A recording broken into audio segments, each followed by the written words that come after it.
Ocala.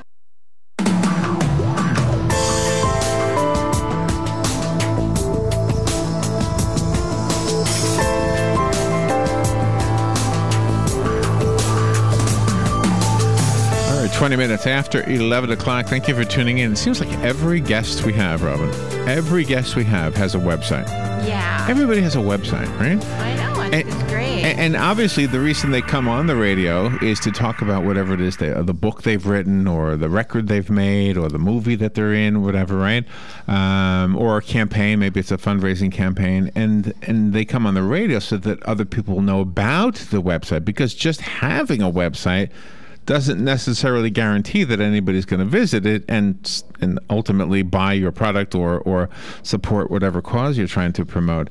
So let's find out about this. This is like a science nowadays. Gal Borenstein has been with us before. He is an expert in social media, digital branding. He's got a reputation for being the go-to guy for online reputation management. I used the word reputation a little bit redundantly there.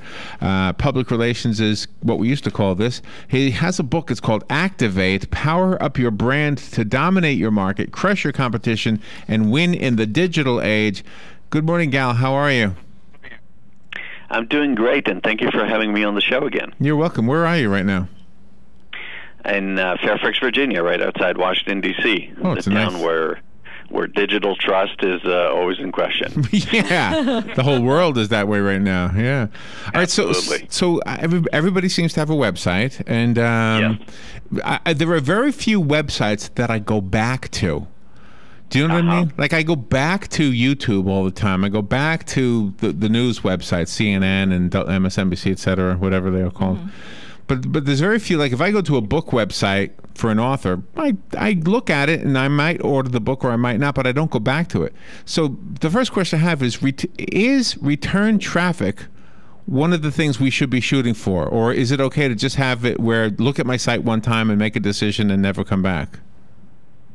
I think the answer to that question is a really kind of a business strategy, and there's really not one answer. So, for example, if you let's imagine that you are the Amazon.com for a certain line of products. The answer in that case would be you don't want people to just buy one product, you want them to buy multiple products. Right. So you have to build appropriate content and strategies to make sure that people do want to come back.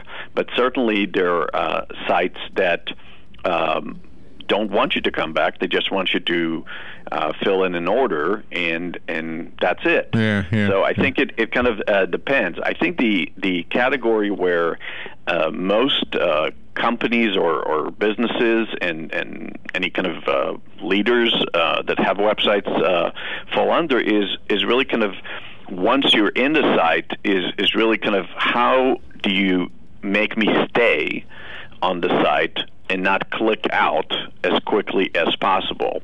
Because the biggest thing that now that everybody has a website is, why would I stay on yours for 3 more seconds or 30 more seconds or a minute or 5 minutes if you're not providing me any value that relates to what I'm looking for?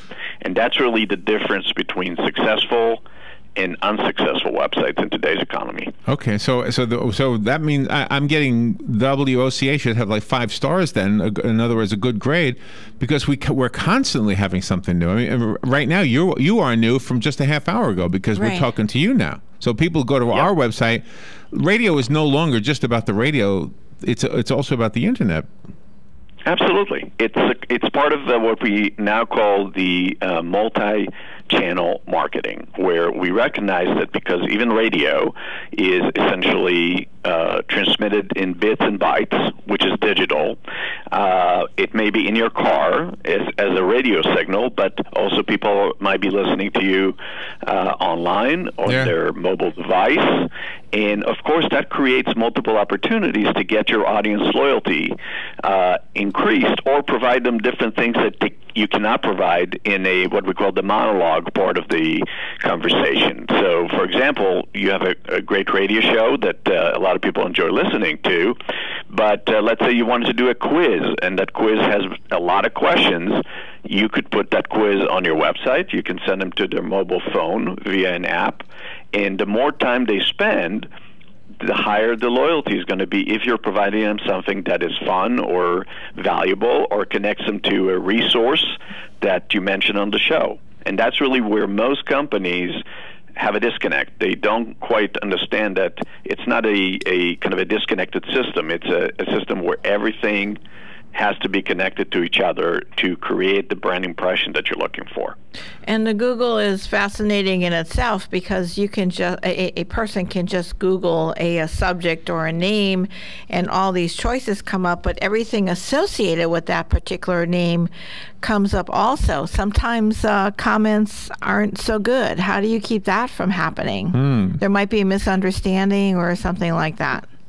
Absolutely, and all of us, if you've been in business, whether you're a bakery or a CPA firm or a large corporation for that matter, you've probably fallen victim to either what we call trolls, people that sit in a basement and just like to insult anybody, they can hide behind an anonymous address that nobody knows who's behind it and say whatever they want about an organization. Or imagine if you're running a restaurant and somebody said, I got food poisoning last night, but there's really no way to prove it.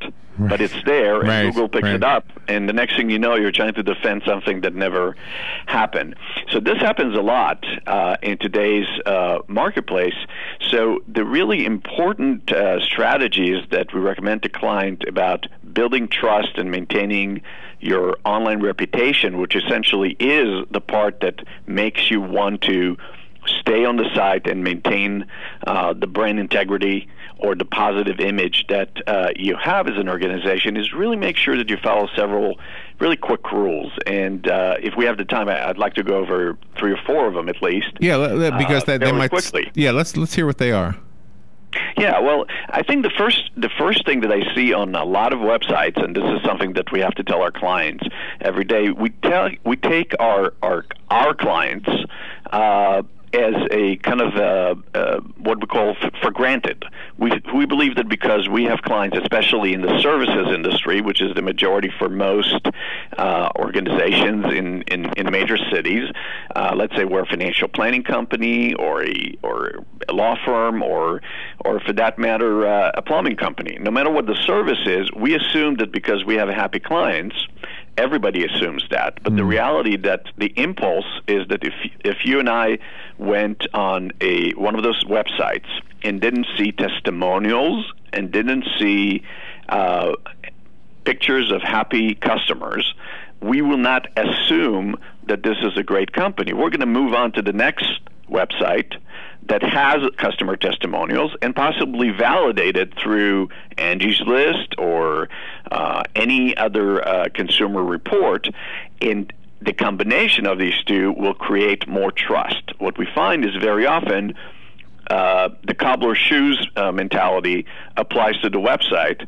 So people invest a lot of money in their signage. They invest money in uniform, but they forget that when you go online, essentially, unless I know you, unless a friend of mine referred you to me, the reality is I don't trust anything. So you need to build that trust. So one is feature your clients that trust you, and by default, you're piggybacking on their brand. That's Number 2, great idea. Make sure that you have testimonials, and testimonials don't have to be 6 paragraphs or an entire 5-minute interview. They just have to be snippets of information that relate to the product or the service that you're selling. The second one that is really big, Gal, we just have 30 seconds, so let's let the listeners buy the book and find out the different things. But that one right there was a really good one. Yeah, that was a really good one. All right, the book is called Activate. That's where the rest of the information will be. Gal, thank you for being on there. Do you have a website you want to direct us to? Absolutely. If you go on Amazon.com and type Activate and Gal Borenstein, I'm sure the book will pop up. I'd be delighted to sign and autograph any books for the listeners of your show. So please take a look at it because it has all the advice that you need to run a business. Gal, thank you so much. We will be right back. Fox News Radio, I'm Lillian Wu. South Carolina Governor Nikki Haley plans to sign a bill this afternoon removing the Confederate flag from State House grounds. She praised the decision that legislators reached in the very wee hours of the morning, saying, quote, "It is a new day in South Carolina, a day we can all be proud of, a day that truly brings us all together as we continue to heal as one people and one state." The governor, of course, is referring to healing from last month's shooting of 9 worshipers